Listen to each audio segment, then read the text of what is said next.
చేయడానికి ఒక మహా రాజకీయ సందేశాన్ని ఇవ్వడానికి ఉపయోగపడుతుందని నేను సంపూర్ణంగా విశ్వసిస్తున్నా। మీడియా మిత్రులందరూ కూడా విజ్ఞప్తి చేస్తున్నా। అటు ఖమ్మం జిల్లా ఇటు మహబూబ్ నగర్ జిల్లాలో ఒక దగ్గర సిఎల్పి నాయకుడు ఉన్నాడు, ఇంకొక దగ్గర పిసిసి ప్రెసిడెంట్ ఉన్నాడు, ఆ మధ్యలో వారధిగా మా నల్లగొండ జిల్లా ఉన్నది। కృష్ణా పరివాహక ప్రాంతం మొత్తం ఈనాడు కాంగ్రెస్ పార్టీకి అండగా నిలబడడానికి సిద్ధంగా ఉంది। ఈ ఒక మంచి సంకల్పాన్ని మీరందరూ పెద్దలందరూ తెలంగాణ సమాజంలో కవులు, కళాకారులు, సిద్ధాంతకర్తలు, ప్రజా సంఘాలు, పౌర హక్కుల సంఘాలకు సంబంధించిన వాళ్ళు ఆశీర్వదించండి।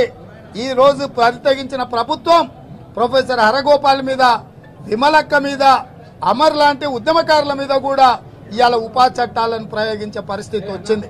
కాబట్టి విమలక్క మీద పెట్టిన ఉపా చట్టాన్ని కూడా తొలగించాలి। ఆమె తెలంగాణ కోకిల, ఆమె గానమే తెలంగాణ ఉద్యమంలో మనందరికీ స్ఫూర్తినిచ్చింది। ఈ అన్ని అంశాలను దృష్టిలో పెట్టుకొని ఈ రోజు ఖమ్మం జిల్లా నాయకులందరినీ సాదరంగా కాంగ్రెస్ లోకి ఆహ్వానిస్తున్నాం।